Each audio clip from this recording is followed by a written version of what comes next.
Hello India, welcome to your favorite channel for NEET Biology Preparation the Bio World. Ladies and gentlemen, आज के lecture में हम लोग बात करने वाले हैं एक्वायर्ड इम्यूनिटी के बारे में। सबसे पहला सवाल, हमने अपने आखिरी वीडियो में इनेट इम्यूनिटी यहाँ तक पढ़ाई कर ली थी और आज से हम लोग बात करने वाले हैं, आज के लेक्चर में बात करने वाले हैं एक्वायर्ड इम्यूनिटी के बारे में। तो चलो बच्चों, लेक्चर स्टार्ट करते हैं। सबसे पहला सवाल, व्हाट इज एक्वायर्ड इम्यूनिटी? तो इसका आंसर होगा एक्वायर्ड इम्यूनिटी वो इम्यूनिटी होती है जो आप एक्वायर्ड करते हैं अपने जीवन में। देखिए बच्चों, इनेट इम्यूनिटी और एक्वायर्ड, इनेट ना जन्म से प्रेजेंट होता है, फ्रॉम द बर्थ प्रेजेंट रहता है आपके बॉडी में।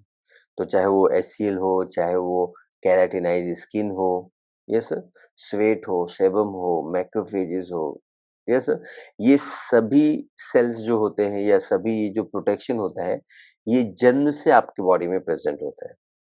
Is that clear? और एक्वायर्ड जो होता है वो आपको एक्वायर, इसका नाम ही है यार एक्वायर्ड। एक्वायर्ड इम्यूनिटी वो इम्यूनिटी कहलाती है जो आपको जिंदगी में एक्वायर करनी है। इसका मतलब ये डेवलप आफ्टर बर्थ। पहला सवाल, व्हाट इज एक्वायर्ड इम्यूनिटी? और इसका जवाब भी हमने दे दिया हुआ है, it is immunity which is acquired after birth. लिखते हैं हम, एक्वायर्ड के बारे में हम लोग बात करने वाले हैं। हम यहाँ पे कुछ बुलेट पॉइंट्स लिख देते हैं तो आपके लिए आसान रहेगा। ये बुलेट पॉइंट्स आप एनसीईआरटी में डायरेक्टली लिख सकते हैं और आप इसको लर्न कर सकते हैं, या आप नोट्स भी इसका बना सकते हैं। सो नंबर 1 पॉइंट, टाइटल लिखते हैं acquired immunity. Number 1 point, it is present from birth. No, it is acquired after birth.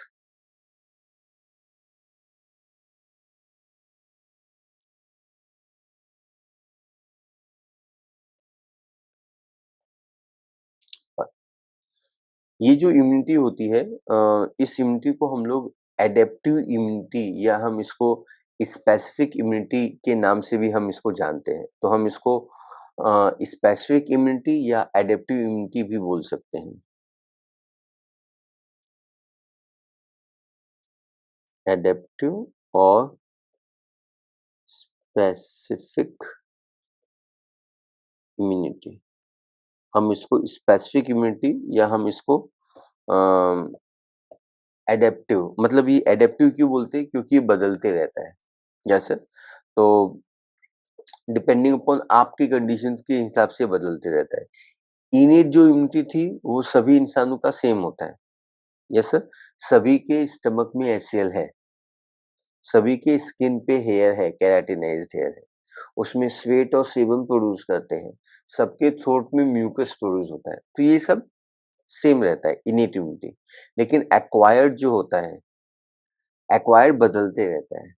अलग-अलग पर्सन में ये अलग-अलग होगा, क्योंकि हर एक जो बॉडी होती है, वो अलग-अलग बैक्टीरिया या वायरस से एक्सपोज़ होती है, क्योंकि लोग अलग-अलग जॉब करते हैं, अलग-अलग कंडीशन से अफ़ेक्ट होते हैं, सबका न्यूट्रिशन अलग-अलग होता है। आप समझ रहे हैं ना? Yes sir. तो ये इम्यूनिटी स्पेसिफिक होती है, एक पर्सन से रिलेटेड यूनिक होती है और ये बदलती है वक़्त के हिसाब से। जैसे इस समय कोविड-19 है, तो लोगों को एंटीबॉडी, बॉडी में इम्यूनिटी या प्रोटेक्शन अ, कोविड-19 के अगेंस्ट डेवलप हो रहा है। तो ये बदलती है, एडैप्ट होती है, इसलिए हम इसको एडैप्टिव बोलते हैं। और ये हमारे लिए अच्छी बात है कि हमारे पास ऐसी भी इम्यूनिटी है जो चैलेंज के हिसाब से बदलती है। चैलेंज के हिसाब से बदलना बहुत ज़्यादा इम्पोर्टेंट रहता है। Is that clear? Very good. तो ये चीज़ मैंने आपको बता दी है और अब हम लोग फ़ोकस करते हैं हमारे टेक्स्ट पे कि एक्वायर्ड इम्यूनिटी की क्या-क्या प्रॉपर्टी होती है। यस सर, प्रॉपर्टी, कैरेक्टरिस्टिक क्या होती है? तो सबसे पहले समझ लीजिए कि एक्वायर्ड इम्यूनिटी की जो पहली प्रॉपर्टी होती है कि ये बहुत ही स्पेसिफिक होता है। स्पेसिफिक, यस सर, बहुत ही ज़्यादा स्पेसिफिक होता है। स्पेसिफिक मतलब ये डिफरेंशिएट कर सकता है बिटवीन द डिफरेंट एंटीजन। मतलब डिफरेंट जो एंटीजेन्स होते हैं, एंटीजेन्स का मतलब आपको मालूम है, ऐसा कोई भी फॉरेन चीज़ जब आपकी बॉडी में आती है, तो एंटीबॉडी प्रोड्यूस करती है, उसको एंटीजन कहते हैं। तो आप ये इसको लिख लीजिए एंटीजन। एंटी का मतलब होता है एंटीबॉडी और जन का मतलब होता है जनरेट करना या प्रोड्यूस करना। ऐसा कोई भी फॉरेन चीज जभी भी बॉडी में आता है और वो एंटीबॉडी प्रोड्यूस कर जाता है, तो उसको हम लोग क्या कहते हैं? उसको हम लोग कहते हैं हमेशा एंटीजन। Yes sir. तो आप यहाँ पे फोकस कीजिए। एक्वायर्ड इम्यूनिटी एक स्पेसिफिक इम्यूनिटी है। डिफरेंशिएट, ये डिफरेंशिएट करता है, it can differentiate between various antigen.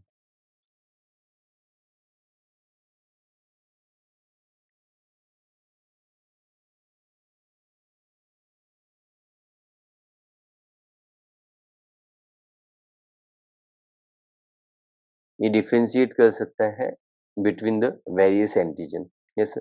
दूसरी प्रॉपर्टी होती है स्पेसिफिसिटी के साथ साथ, वो होती है डाइवर्सिटी।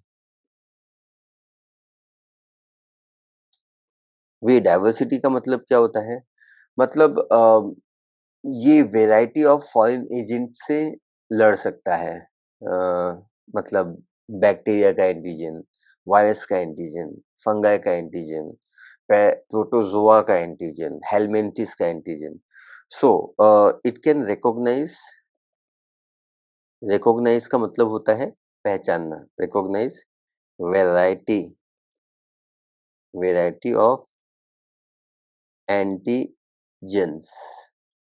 एंटीजन मतलब फॉरेन केमिकल जो आपके बॉडी में आने के बाद एंटीबॉडी प्रोड्यूस करता है। मीनिंग लिखते जाइए। हमारी इम्यून सिस्टम मतलब एक्वायर्ड इम्यूनिटी की तीसरी प्रॉपर्टी है जो आपको समझ में आनी चाहिए, वो है सेल्फ एंड नॉन सेल्फ। मुझे बड़ी ही अच्छी प्रॉपर्टी लगती है।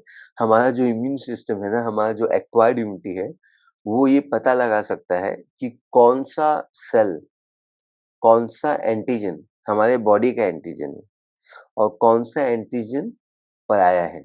मतलब it can differentiate between self and non self. कौन अपना कौन पराया। Yes sir, is that clear? Discriminate कर सकता है। डिस्क्रिमिनेट करना मतलब अलग अलग करना।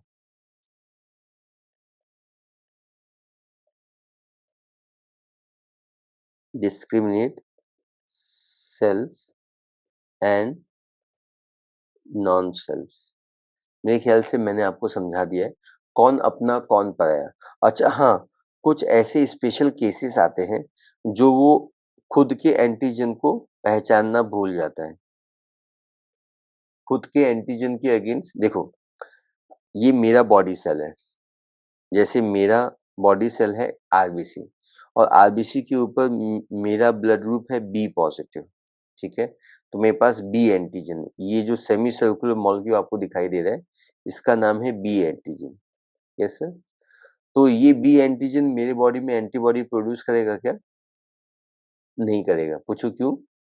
क्योंकि ये मेरा स्वताचा आत्मनिर्भर भारत, सेल्फ। यस, ये मेरा खुद का एंटीजन है। खुद के एंटीजन के अगेंस्ट एंटीबॉडी हमारी बॉडी प्रोड्यूस नहीं करती है और कभी-कभी करती है तो वो बीमारी हो जाती है, auto immunity, auto immune disease. Yes sir. तो फिलहाल आपको ऑटो इम्यून डिजीज नहीं सीखना है, आपको ये सीखना है हमारी बॉडी कौन सा एंटीजन अपना है, मतलब कौन सा सेल्फ एंटीजन है और कौन सा फॉरेन एंटीजन है, नॉन सेल्फ है, पराया है, इसको डिफरेंशिएट करना। Yes sir, is that very good. देन हम लोग आखिरी प्रॉपर्टी या प्रॉपर्टी नंबर फोर्थ सीखने जा रहे हैं। इस फोर्थ प्रॉपर्टी का नाम है मेमोरी। क्या बात है!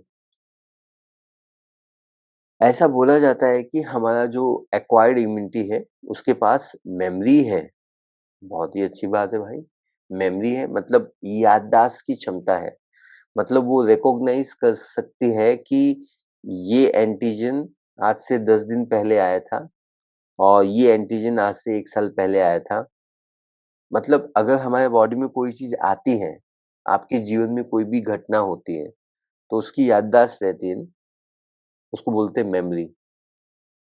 जैसे-जैसे आप ओल्ड होते जाते हैं, वो मेमोरी थोड़ी-सी डिमिनिश होती है, लेकिन उतनी भी डिमिनिश नहीं होती, मतलब मेमोरी तो रहती है ना, याददाश्त बोलते हैं इसको। तो हमारी जो एक्वायर्ड इम्यूनिटी है, इसके पास मेमोरी पाई जाती है। अब मेमोरी का क्या फ़ायदा होता है? ये तो आप सभी को पता होना चाहिए कि अम, अगर अगर पहली बार आपको कोविड हुआ है, यस सर, पहली बार किसी को कोविड-19 बीमारी हुई है, तो दूसरी बार जब उसको होगी, तो वो जल्दी ठीक हो जाएगा। पहली बार में उसको हॉस्पिटलाइज़ेशन की ज़रूरत पड़ी थी, दूसरी बार हॉस्पिटलाइज़ेशन की ज़रूरत नहीं पड़ेगी, क्योंकि हमारा जो इम्यून सिस्टम है, उसके पास मेमोरी है, याददाश्त है। अगर वो फर्स्ट टाइम किसी से इंटरैक्ट हुआ था, जब फर्स्ट टाइम कोविड-19 वायरस बॉडी में आया था किसी के, यस सर, तो उसने मेमोरी सेल बनाई थी और वो मेमोरी सेल उसकी याद अपने पास रखता है। और जब वो सेम कोविड-19 जब दोबारा आता है, सेकंड टाइम आता है, तो इम्यून रिस्पॉन्स जो होता है वो ज़्यादा फास्ट होता है। तो हम लोग ज़रा इस चीज़ को मेमोरी के पॉइंट को, मेमोरी का पॉइंट थोड़ा था डिटेल में पॉइंट है। Yes sir. तो ये जो पूरा पैराग्राफ है मोस्ट ऑफ द टाइम ये डिस्क्राइब करता है मेमोरी के बारे में। मेमोरी के बारे में आपको ये डायग्राम अच्छे से क्लियर होना चाहिए और इस डायग्राम के थ्रू ही हम इसको अंडरस्टैंड करने की कोशिश करते हैं। तो इस ग्राफ को आपको समझना है और इस ग्राफ से रिलेटेड कैसे एमसीक्यूज़ पूछे जाते हैं और इस ग्राफ का क्या एप्लीकेशन होता है वैक्सीनेशन में, इम्यूनाइजेशन में, इस ग्राफ का क्या यूज़ है उसके बारे में बात करेंगे। यस सो ये ग्राफ रिप्रेजेंट करता है मेमोरी को। मेमोरी होती है याददाश्त की क्षमता। Yes sir. तो चलो सीखते हैं। ओके, ध्यान से समझिए। Yes sir. सपोज ये एक्स एक्सिस है, वेरी गुड। ये Y axis, very good. X axis पे क्या दिया हुआ है? एक्स एक्सिस पे दिया हुआ है एंटीबॉडीज। Yes sir. और नहीं, एक्स एक्सिस पे एंटीबॉडी नहीं दिया हुआ है, एक्स एक्सिस डेज के बारे में, इज दैट ट्रू? और Y antibody, level of antibody, एकदम क्लियर है। जब भी आपके बॉडी में कोई भी एंटीजन आता है, बॉडी में एंटीजन आला, तो हमारी बॉडी, एंटीजन गया बॉडी में तो बॉडी क्या प्रोड्यूस करती है? एंटीबॉडी। एंटीजन क्या है? ये फॉरेन चीज है जो एंटीबॉडी प्रोड्यूस करता है। एंटीबॉडी क्या है? ये प्रोटेक्टिव केमिकल है। कौन सा केमिकल है बच्चों? इट्स प्रोटेक्टिव केमिकल, जो हमको सुरक्षा देता है, हमको प्रोटेक्शन देता है। आई थिंक मैं आपको समझा पाया। अगर आपको ये समझ गया तो आप इसको साइड में लिख सकते हैं। और हमने कई बार आपको ये बात बताई भी है कि एंटीजन वो होता है जो एंटीबॉडी प्रोड्यूस करता है और एंटीबॉडी वो होता है जो प्रोटेक्टिव केमिकल प्रोड्यूस होता है। और वो एंटीजन से, ये एंटीबॉडी अभी एंटीजन से क्या करेगा? डिशुम डिशुम, फाइटिंग फाइटिंग। Yes sir. ताकि ये एंटीजन डिस्ट्रॉय हो जाए। मेरे ख्याल से मैंने आपको समझा दिया। आगे बढ़ते हैं। देखिए बच्चों, मेरे प्यारे बच्चों, यहाँ फोकस कीजिए।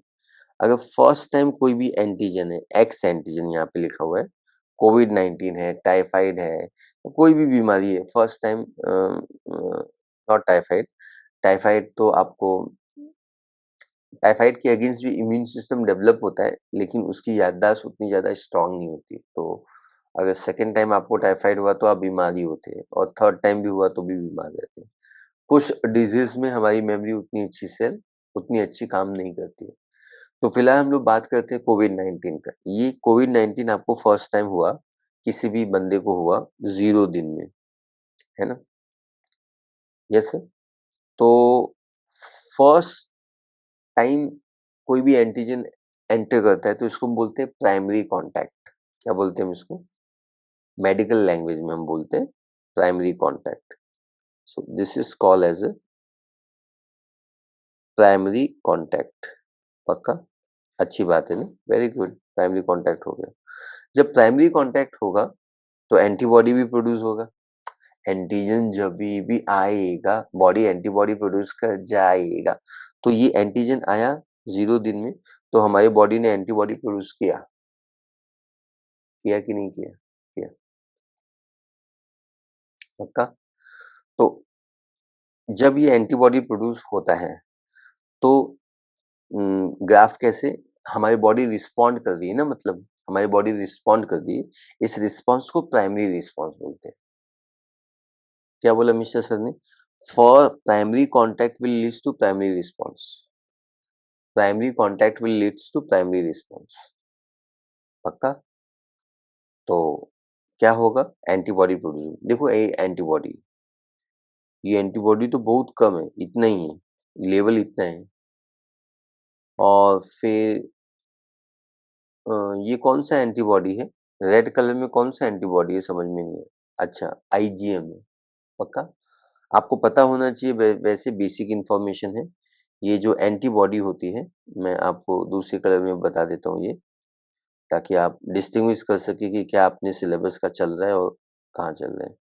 ये जो एंटीबॉडी होती है बॉडी में, एंटीबॉडी, इसका दूसरा नाम है इम्यूनोग्लोबिन। इसको हम आईजी से रिप्रेजेंट करते हैं। आईजी का मतलब इम्यूनोग्लोबिन। और ये इम्यूनोग्लोबिन 5 टाइप के होते हैं। कितने टाइप के होते हैं? 5 टाइप के। IgG, IgM, IgA, IgD, IgE. इसको हम किस ट्रिक से याद करते हैं? जी का मतलब होता है जेंटलमैन। अगर आप मेल हैं, मेल स्टूडेंट हैं, तो आप जेंटलमैन हैं। और आप स्वर्ग में बने, made, MEDE, made, gentleman, made,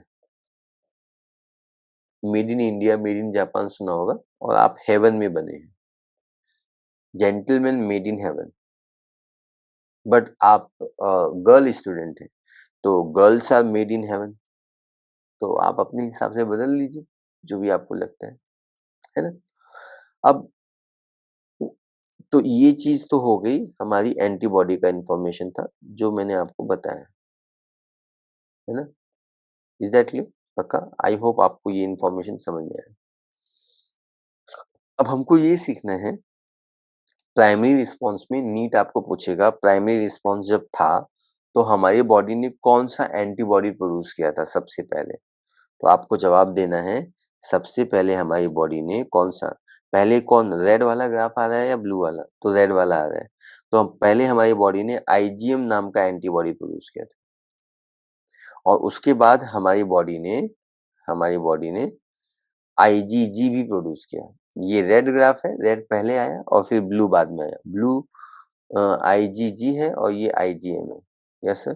तो इन प्राइमरी रिस्पॉन्स, तो हम यहाँ पे लिख लेते हैं प्राइमरी रिस्पॉन्स में, यस सर, पहले आईजीएम आया एंड लेटर आईजीजी आया। तो इसका हम ट्रिक बना देते हैं। ये एम है और ये जी है, और इसको हम कर देते हैं mg और मिलीग्राम।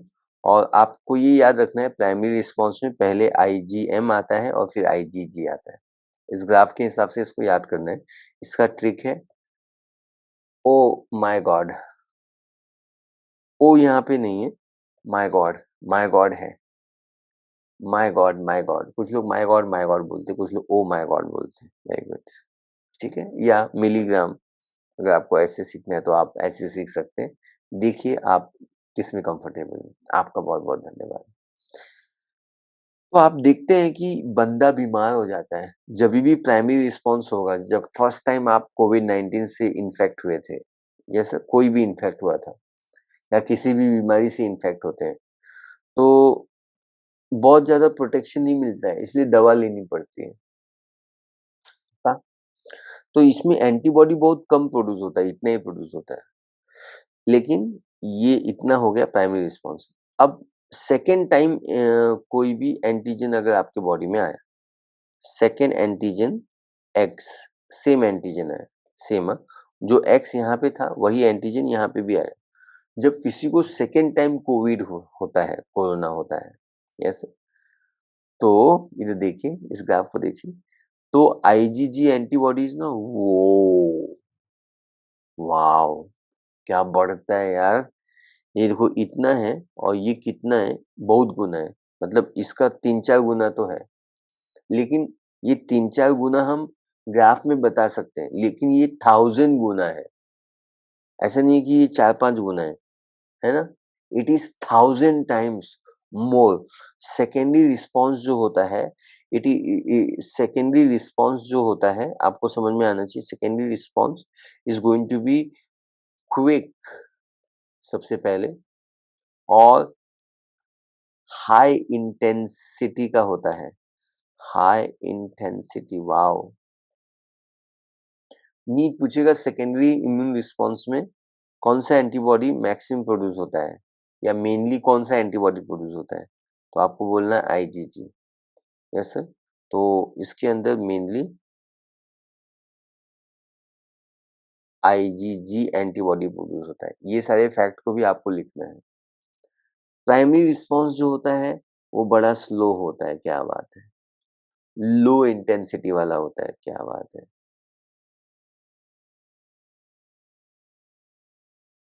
जैसे ये बड़ा लो होता है, स्लो होता है, लो इंटेंसिटी वाला होता है, क्विक होता है, हाई इंटेंसिटी वाला होता है, और इम्यूनोग्लोबिन। पक्का समझ में आया आपको? I think,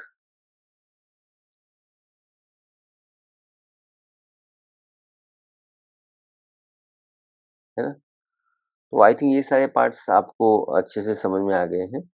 antibody IgG, IgM, IgA, IgD, IgE, MG है मिलीग्राम, और सेकेंडरी रिस्पॉन्स क्विक होता है, हाई इंटेंसिटी का होता है, आईजीजी एंटीबॉडी प्रोड्यूस होती है। ये स्लो होता है, लो इंटेंसिटी का होता है। I think this concept is very clear, और सारे कॉन्सेप्ट आपको समझ में आ गए। अब आपको पता चला मोदी जी आपको कोविड-19 का जो वैक्सीन है वो 2 बार क्यों दे रहे हैं? पता चला आपको 2 बार क्यों दे रहे हैं?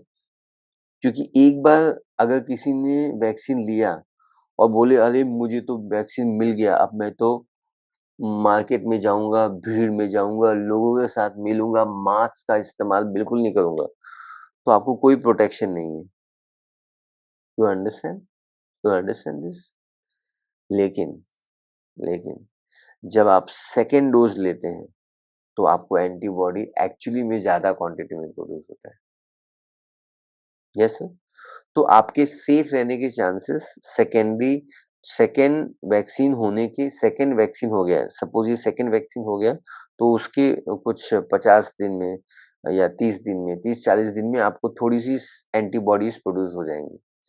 ज़्यादा एंटीबॉडीज़ मतलब सेकेंड टाइम प्रोड्यूस होगी। तो उसके बाद आप थोड़ा-सा सेफ हैं। लेकिन फिर भी आपको सेफ्टी मेजर्स ध्यान रखने हैं। जगह-जगह पे मास्क पहन के जाना है, भीड़ में नहीं जाना है। जा रहे हैं तो मास्क पहन के अपना काम कीजिए, और अपने आप को सैनिटाइज़ करते जाइए। तो मेरे ख़्याल से ये सारी बातें हैं जो मैंने आपको बता दी हैं, और मुझे ऐसा लगता है कि आपको समझा है। इन केस आपको कोई डाउट है तो आप कमेंट कर सकते हैं। मैं आपके लिए जस्ट रीड कर देता हूँ। Acquired immunity on the other hand pathogen specific है। मैंने बताया ही आपको कि ये पैथोजन स्पेसिफिक है। मैंने बताया था आपको ये पैथोजन स्पेसिफिक है। It is characterised by memory, इसके पास मेमोरी है, मतलब याददाश्त है।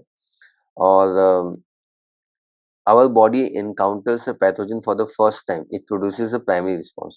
First contact, primary response. Second contact, secondary response. ये बड़ी ही लो इंटेंसिटी वाला रहेगा रिस्पॉन्स, है ना? लो इंटेंसिटी वाला रहेगा। लेकिन अगर फिर से सेकेंड टाइम इनकाउंटर हुआ, है ना, तो इंटेंसिटी क्या हो जाएगी बच्चों? Highly intensified. Yes sir, intensity बढ़ जाएगी। सेकेंडरी रिस्पॉन्स या एमनेस्टिक रिस्पॉन्स बोलते हैं। तो ये एमनेस्टिक वर्ड इंपॉर्टेंट है, क्योंकि आप इसको भूलने वाले हैं। बच्चे नीट एग्जाम में ये वर्ड भूलते हैं। तो सेकेंडरी रिस्पॉन्स को एनेमनिस्टिक रिस्पॉन्स भी कहते हैं। ये आप याद रखिए, ठीक है? तो हमने यहाँ तक पढ़ लिया हुआ है, और यहाँ तक जो भी एक्वायर्ड में पॉइंट थे वो मैंने एक्सप्लेन किया हुआ है। यस सर, जिंदगी में आगे जाते हैं, है ना? अब हम लोग बात करते हैं primary and secondary immune response are carried out by with the health. हाँ, ये सेकेंडरी रिस्पॉन्स या प्राइमरी रिस्पॉन्स है, ये करता कौन है? तो ये करने के लिए आपके पास स्पेशल सेल्स पाए जाते हैं। They are special type of cells. Yes sir, there are two special type of cells है जो ये काम करते हैं। The first one is a B lymphocyte, and the second one is a T lymphocyte. B lymphocyte और T lymphocyte, B lymphocyte और T lymphocyte ये 2 type के सेल्स होते हैं जो आपको को इम्यूनिटी देते हैं या प्रोटेक्शन देते हैं।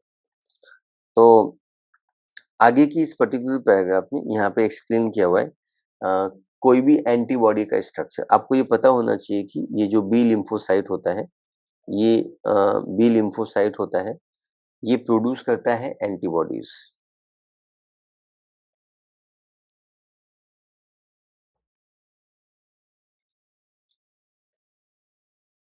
ये प्रोड्यूस करता है एंटीबॉडी और ये एंटीबॉडी प्रोड्यूस करता है और ये एंटीबॉडी को हम इम्यूनोग्लोबिन भी कहते हैं, आईजीजी।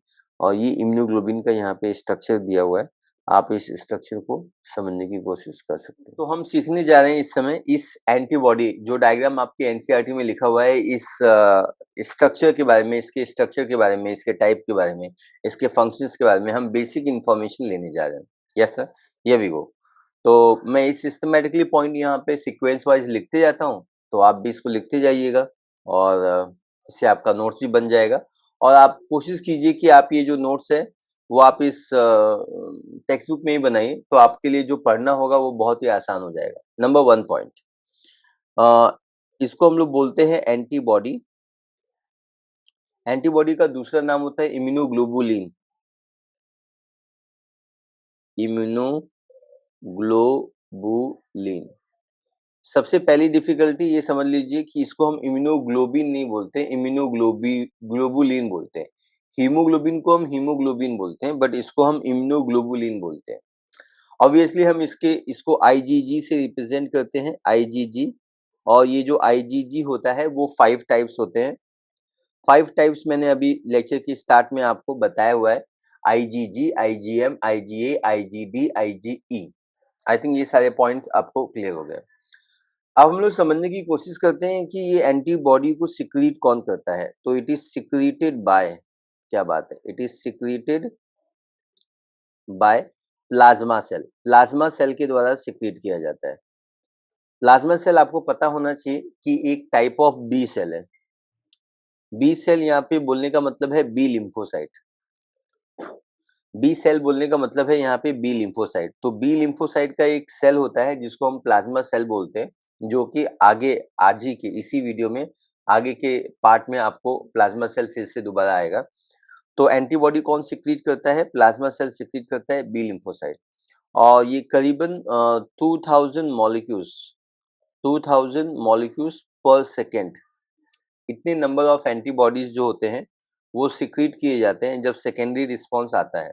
Yes sir. तो प्लाज्मा सेल की सिक्रीट करने की कैपेसिटी होती है वो बहुत ही ज्यादा है। Plasma cell 2000 molecules of antibodies पर सिक्रीट करता है।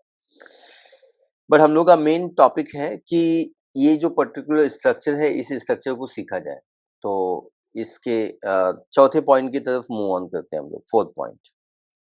तो जब मैं फोर्थ पॉइंट के बारे में बात करता हूँ बच्चों, फोर्थ पॉइंट, पॉइंट नंबर 4, सबसे पहले ये समझ लीजिए आप, आई होप आपको ये लेक्चर नोट्स अच्छे से दिखाई दे रहा है ना? ये जो एंटीबॉडी होता है इसके अंदर 4 पॉलीपेप्टाइड चेन है। कितने? 1 polypeptide chain, 2 polypeptide chain, third and fourth, total 4 polypeptide chain है। ये 4 पॉलीपेप्टाइड चेन जो होते हैं वो 2 टाइप के होते हैं। जो दूसरा नंबर और तीसरा नंबर है इसको हम बोलते हैं हैवी चेन। हैवी चेन इसलिए बोलते हैं क्योंकि इनका मॉलिक्यूलर वेट ज्यादा होता है। और ये 1 नंबर और 4 नंबर जो है इसको हम बोलते हैं लाइट चेन। लाइट चेन इसलिए बोलते हैं क्योंकि इनका मॉलिक्यूलर वेट कम होता है। Very good.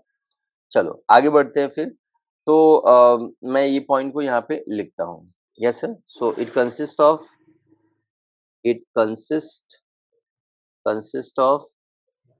4 पीपीसी। पीपीसी का फुल फॉर्म सभी को पता है, बायोमोलिक्यूल्स पढ़ के ही आगे बढ़ रहे हैं।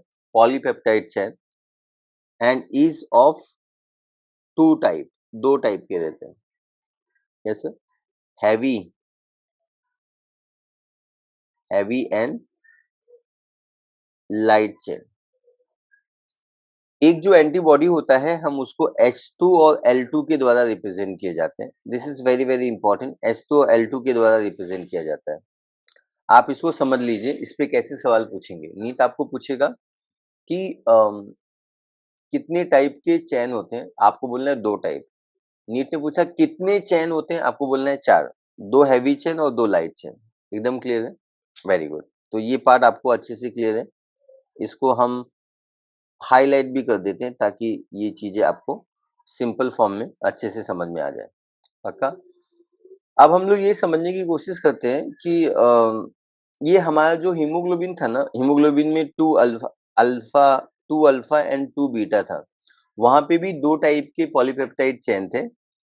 एक अल 2 एक अल्फा 2 अल्फा टाइप नहीं, अल्फा टाइप और बीटा टाइप 2 टाइप थे, लेकिन टोटल 4 थे। यहाँ पे भी वैसा ही है, टोटल 4 है, लेकिन 2 टाइप है। तो ये चीज़ आपको समझ में आ जानी चाहिए। ओके? आगे बढ़ते हैं और इस डायग्राम को समझने की कोशिश करते हैं। Number 5 point. नंबर 5 पॉइंट ये है कि this is called as a heavy chain and this is called as a light chain. NEET आपको पूछेगा कि 2 हैवी चेन के बीच में कौन से बॉन्ड है, या ये जो जितने भी लाइट चेन और हैवी चेन है वो किससे जुड़े हुए हैं। तो ध्यान से समझिएगा।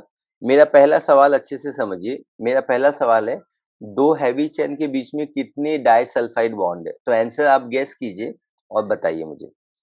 आंसर आएगा आंसर आएगा ये 1 डाइसल्फाइड बॉन्ड, ये सेकंड डाइसल्फाइड बॉन्ड, और 2 हैवी चेन के बीच में हमेशा 2 डाइसल्फाइड बॉन्ड है जो आपको दिखाई दे रहा है। Yes sir, is that clear? पक्का? देन आपको ये समझ में आना चाहिए कि 2 हैवी चेन के बीच में दो डाइसल्फाइड बॉन्ड है। ये आपको आंसर करना है नीट में। देन नीट आपको पूछेगा कि हैवी चेन और लाइट चेन के बीच में कितने डाइसल्फाइड बॉन्ड है। तो यहाँ पे भी आपको बोलना है 2 आंसर। एक तो ये हो गया, मैं ये ग्रे में बता देता हूँ, ग्रे हाइलाइटेड है। ये जो पॉलीपेप्टाइड चेन है ग्रे वाला, ये हैवी चेन और लाइट चेन के बीच का डाइसल्फाइड बॉन्ड है। Is that clear? ओके, आगे बढ़ते हैं हम लोग। बच्चों को ऐसा लगता है कि ये भी तो डाइसल्फाइड बॉन्ड है सर, इसको काउंट क्यों नहीं कर रहे हैं। तो आप समझ लीजिए कि ये इंटर चेन हाइड्रोजन बॉन्ड है, जबकि ये इंट्रा चेन हाइड्रोजन बॉन्ड है। ये 2 हैवी चेन के बीच में नहीं है, ये 2 हैवी चेन के बीच में नहीं है, ये with in the heavy chain है। सो ये इंट्रा डाइसल्फाइड बॉन्ड है, इंट्रा। ये भी इंट्रा है और ये भी इंट्रा है। तो अब आपको नीट ये सवाल पूछ सकता है कि एक हैवी चेन में इंट्रा चेन हाइड्रोजन बॉन्ड कितने होते हैं। तो इसको यूज करने के लिए हम लोग दूसरा हाइलाइटर, पर्पल कलर का हाइलाइटर यूज करते हैं। Yes sir.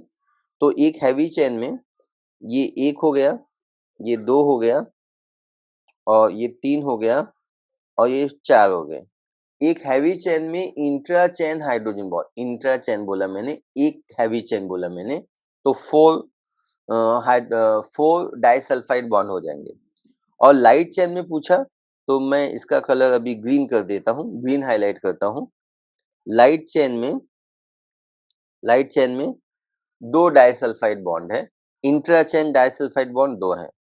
तो I think this concept is very very clear. This is called as a light light chain and this is called as a heavy chain. तो ये heavy chain है, इसको H से represent करते हैं और इसको L से रिप्रेजेंट करते हैं। सो फार सो गुड, चीजें आपको समझ में आई हैं, ये चीजें आसान है so far. Yes sir, is that clear?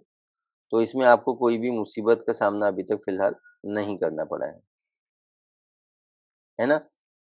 चलो जिंदगी में और आगे जाते हैं और सीखने की कोशिश करते हैं। अब आप नीट आपको पूछेगा कि ऐसा कौन सा एंटीबॉडी, एंटीबॉडी 5 टाइप के हैं, लेकिन ऐसा कौन सा एंटीबॉडी है जिसको हम इस समय स्टडी कर रहे हैं, जिसको इस समय हम स्टडी कर रहे हैं, वो कौन सा एंटीबॉडी है। ये जो एंटीबॉडी है इसको पूरे एंटीबॉडीज का मॉडल एंटीबॉडी कहा जाता है। मॉडल का मतलब ये जो स्ट्रक्चर है इसको हम मॉडल या स्टैंडर्ड कंसीडर किया जाता है। तो ये जो एंटीबॉडी है इसको हम बोलते हैं आईजीजी टाइप है, ये आईजीजी टाइप है। Yes sir, is that clear? तो मैं यहाँ पे लिख देता हूँ who is the model antibody. So IgG is called IgG is called model antibody. Model antibody, हम इसको मॉडल एंटीबॉडी कहते हैं। I think this particular part is also very very clear to you कि इसको हम मॉडल एंटीबॉडी कहते हैं। IgG antibody को मॉडल बिल्कुल नहीं भूलना। ये जो डायग्राम दिख रहा है ये आईजीजी का है, ये आईजीए थोड़ा अलग होता है, एम अलग होता है, ये स्टैंडर्ड है और ऐसा स्ट्रक्चर सभी में थोड़ा कॉमन है, इसलिए हम इसको जनरल या स्टैंडर्ड या मॉडल एंटीबॉडी कहते हैं। डन, आगे बढ़ते हैं और आगे बढ़ते हैं। आई थिंक डाइसल्फाइड बॉन्ड की चीजें क्लियर हो गई हैं। ये हैवी चेन के बीच का बॉन्ड है, ये हैवी चेन और लाइट चेन के बीच का बॉन्ड है, जो कि दो आएगा ऑब्वियसली, क्योंकि हैवी चेन और लाइट चेन भी तो दो है। ये इंट्रा चेन हाइड्रोजन बॉन्ड के बीच की बात है। Intra chain hydrogen bond in the heavy chain, ये intra chain hydrogen bond in the light chain. तो ये एक्चुअली में 4 आ जाएगा, हाँ, क्योंकि लाइट चेन भी तो दो है ना। ओके, तो अगर एक लाइट चेन पूछा तो दो आंसर देना है। एक एंटीबॉडी में लाइट चेन में इंट्रा चेन हाइड्रोजन बॉन्ड कितना है, तो आपको 4, ये दो इसका और दो इसका। तो जैसा कि आपको सवाल पूछा जाए नीट एग्जाम में, वैसे आप जवाब दीजिए। अगर आपको पूछा गया है कि intra chain disulphide bond light chain में कितने हैं, तो आपको दो देना है, और पूरे एंटीबॉडी में कितने हैं लाइट चेन के बीच में इंट्रा चेन, तो आपको 4 देना है, क्योंकि आपके पास दो लाइट चेन है ना। और जैसे सवाल पूछा जाए वैसे आप जवाब दीजिए। हम आगे बढ़ते हैं। ये एंटीबॉडी में जो ऑरेंज कलर है, एंटीबॉडी प्रोटीन है, और प्रोटीन किससे बना होता है, अमीनो एसिड से बना होता है। तो ये जो अमीनो एसिड्स हैं, इसके जो सीक्वेंसेस है, ये जो ऑरेंज कलर है, वो सीक्वेंस एग्जैक्टली सेम है। Yes sir. तो अगर ये आईजीजी एंटीबॉडीज एक है और दूसरा आईजीजी एंटीबॉडीज है, तीसरा है, चौथा है, तो उन सब में कॉमन बात क्या रहेगी, ये सीक्वेंस कॉमन रहेगा। ये सीक्वेंस पे जो अमीनो एसिड है, अमीनो एसिड का जो सीक्वेंस है ऑरेंज कलर में, खाली ये एरिया में, उसको हम लोग बोलते हैं कांस्टेंट सीक्वेंस। ये कांस्टेंट रहेगा। और ये कौन सा चैन है, ये हैवी चैन है, तो इसको हम बोलेंगे constant region of heavy chain. क्या बोलेंगे, constant region of heavy chain. बिल्कुल उसी तरीके से ये जो रेड कलर के जो सीक्वेंसेस है जो लाइट चेन पे प्रेजेंट है, इनको हम बोलेंगे constant region of light chain. Yes sir. C मतलब कांस्टेंट, एल मतलब लाइट चेन, सी मतलब constant, constant region of heavy chain. जैसे ये जो सीक्वेंसेस हैं, इसके अमीनो एसिड सीक्वेंस सेम है और इसलिए हम इसको कांस्टेंट रीजन बोलते हैं। बिल्कुल उसी तरीके से ये जो ब्लू एरिया है, ये जो येलो एरिया है, ये जो सीक्वेंसेस है ये बदलते हैं। ये बदलते हैं डिपेंडिंग अपॉन कौन सा एंटीजन बॉडी में आया हुआ है। अगर बॉडी में साल्मोनेला टाइफी है, तो ये जो सीक्वेंस होंगे वो बदलेंगे साल्मोनेला टाइफी के एंटीजन के लिए, और टिटेनस के एंटीजन के लिए ये सेम नहीं होगा। ये सीक्वेंस सेम होगा, ये ऑरेंज ऑरेंज सेम है, रेड रेड सेम है, ये सीक्वेंस सेम रहेगा, इसलिए इसको कांस्टेंट रीजन बोलते हैं। लेकिन ये ब्लू वाला और ये येलो वाला जो एरिया है, इस पे जो अमीनो एसिड के जो सीक्वेंस है वो बदलेंगे डिपेंडिंग अपॉन कौन सा एंटीजन बाइंड हो रहा है, क्योंकि ये वो एरिया है जो एंटीजन को बाइंड करता है। और एंटीजन सेम नहीं रहता है, एंटीजन बदलते रहते हैं, क्योंकि पैथोजन बदलते रहते हैं। पैथोजन अपने आप में म्यूटेशन लाते हैं, तो वो अपने एंटीजेनिक प्रॉपर्टी में बदलाव भी लाते हैं। जैसे आपने सुना होगा कोरोना के अलग अलग वेरिएंट फॉर्म हो रहे हैं, delta, delta plus variant, alpha, alpha plus variant, delta plus plus variant आएंगे फ्यूचर में। Do you understand. सो ये सीक्वेंस बदलता है, इसलिए हम इसको बोलते हैं, इसलिए मैं इसको बोलूंगा this is variable region of light chain, and this is called as a variable region of heavy chain. V for variable and H for heavy chain. तो ये बदलता क्यों है, बदलता इसलिए है क्योंकि एंटीजन बदलता है। इसका मतलब ये वो साइट है जो एंटीजन को बाइंड करती है, इसलिए हम इस साइट को बोलते हैं एंटीजन बाइंडिंग साइट। क्या बोलते हैं हम इसको, we always call it as a antigen binding site. इसको हम एंटीजन बाइंडिंग साइट बोलते हैं। पक्का क्लियर है। इसको हम एंटीजन बाइंडिंग साइट बोलते हैं, इसका नाम इसका काम बताता है, ये एंटीजन को बाइंड कर जाता है। तो एंटीजन बाइंडिंग साइट एक आईजीजी एंटीबॉडीज में कितने हैं, एक है कि दो हैं, तो आप बोलेंगे दो हैं। वेरी गुड, आपने सही बोला। अगर 2 एंटीजन बाइंडिंग साइट है तो हमारा एंटीबॉडी कैसा हो गया? 5 के बाद 6 पॉइंट, हमारा antibody IgG antibody is bivalent. Bivalent, bivalent क्यों बोला मिस्टर सर ने? क्योंकि ये 2 एंटीजन से एक समय पे जोड़ सकता है। पक्का? 2 एंटीजन से जोड़ सकता है। एंटीजन बाइंडिंग साइट को हम शॉर्ट में पैराटॉप भी बोलते हैं। क्या बोलते हैं हम इसका? Para paratope. We call it as a paratope. हम इसको पैराटॉप भी बोलते हैं, ये बात आप याद रखना। 100% क्लियर है? Very good.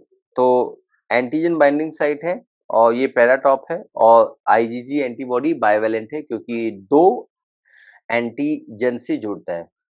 अब ये एंटीजन पे एग्जैक्टली जुड़ता कहाँ है?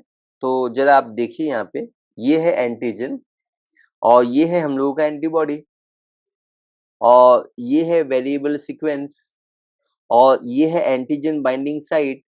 इसी एंटीजन बाइंडिंग साइट को, इसी को हम बोलते हैं antigen binding site. Yes sir, is that clear? तो इसी एंटीजन बाइंडिंग साइट को हम पैराटॉप बोलते हैं, और ये पैराटॉप बाइंड किससे होगा? ये एंटीजन से बाइंड होगा, लेकिन एंटीजन में ये इस पर्टिकुलर साइट को बाइंड होगा। अब ये जो आप साइट देख रहे हो ना, ये जो पर्टिकुलर साइट देख रहे हो ना, ये इस साइट को बोलते हैं एंटीजेनिक डिटर्मिनेंट। क्या बोलते हैं? क्या बोलते हैं? Antigenic determinant.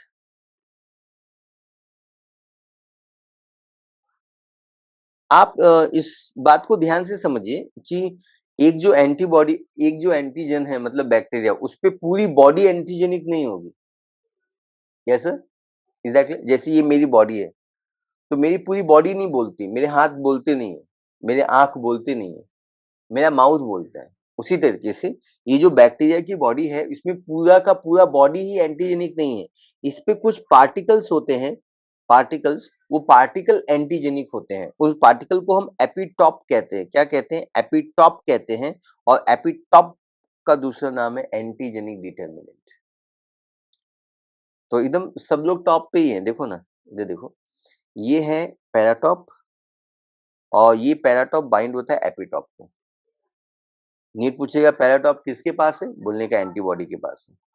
नीट पूछेगा एपिटॉप किसके पास है? बोलने का एंटीजन के पास है। नीट पूछेगा एपिटॉप का दूसरा नाम क्या है? बोलने का एंटीजेनिक डिटर्मिनेंट इसका दूसरा नाम है। क्या पढ़ाते हो? समझ में आते हो क्या? Yes sir, that you. तो इसी डिस्क्रिप्शन, इसी वीडियो के डिस्क्रिप्शन में इसका पीडीएफ फाइल मैं अटैच कर दूंगा, ताकि आप उसको डाउनलोड करके ये सारी चीजों को लिख सकें, या आप इसका प्रिंट आउट ले सकें, या आप इसका पीडीएफ अपने पास रखें, आपके लिए अच्छा होगा। Is that clear? चल आगे बढ़ते हैं। तो आपने एंटीजेनिक बाइंडिंग साइट का जो टॉपिक है वो भी पढ़ लिया हुआ है, जो कि डिफिकल्ट टॉपिक माना जाता है, जो आपको समझ में आ गया। मेरे ख्याल से इतने इतने इतनी चीजें आपके लिए इनफ है। अब हम लोग जा रहे हैं बात करने एंटीजन के, एंटीबॉडी के टाइप के बारे में। Yes sir. 5 के बाद 6 है, 6 के बाद 7 पॉइंट आता है, तो हम 7 पॉइंट पे डिस्कस करते हैं। सबसे पहले आईजीजी, आईजीएम, एडीई, सबके बारे में हम एक एक दो दो लाइन स्पेशल पॉइंट सीख लेते हैं। तो सबसे पहले मैं सिखाना चाहूंगा आईजीजी। Yes sir. ये 80% ऑफ एंटीबॉडी, आपके बॉडी में जो 80% ऑफ एंटीबॉडी है वो आईजीजी टाइप है। तो क्या हम ऐसा बोल सकते हैं कि ये मोस्ट अबंडेंट एंटीबॉडी है? बोल सकते हैं, तो बोल दीजिए ना, most abundant. Most abundant antibody है, ये मोस्ट अबंडेंट एंटीबॉडी है। ये 80% ऑफ द एंटीबॉडीज यही है, और ये वही एंटीबॉडीज है जो प्लासेंटा को क्रॉस कर सकता है। तो इसको हम प्लासेंटल एंटीबॉडी भी क्रॉस बोल सकते हैं।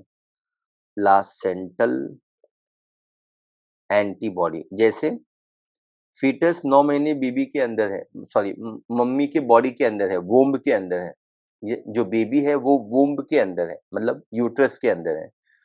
तो उसको प्रोटेक्शन की जरूरत होगी। तो उसको प्रोटेक्शन कैसे मिलेंगे? तो उसको प्रोटेक्शन हमेशा मिलेगा आईजीजी एंटीबॉडीज की वजह से, क्योंकि आईजीजी एंटीबॉडी वो एंटीबॉडी है जो प्लासेंटा को क्रॉस कर सकता है। क्या बात है, इट कैन क्रॉस प्लासेंटा। ये प्लासेंटा को क्रॉस कर सकता है, और अच्छी बात है, इसलिए हम इसको placental antibody, most abundant antibody है। और ये बात आप बिल्कुल नहीं भूलिएगा। आईजीजी के बारे में ये 2-3 चीज़ें खास बात है जो आपको याद रखना है। नेक्स्ट एंटीबॉडी 7 के बाद 7 के बाद 8 पॉइंट आईजीजी के बाद आईजीएम के बारे में मैं बात करना चाहूँगा। आईजीजीएम के बारे में मैं खास बात ये बात करना चाहूँगा, एम का मतलब होता है अ, यहाँ पे एम का मतलब कुछ नहीं होता है, मतलब होता है लेकिन आपको इस समय 11th के लेवल पे 12th के लेवल पे आपको सीखने की ज़रूरत नहीं है। ये जो आईजीएम एंटीबॉडी होती है, ये दुनिया की पहली एंटीबॉडी है जो फीटस या आपकी बॉडी बनाती है। आपकी बॉडी मतलब आप भी कभी फीटस थे, तो आपकी बॉडी में सबसे पहला जो एंटीबॉडी है, वो आईजीएम है। So it is the first antibody to be synthesized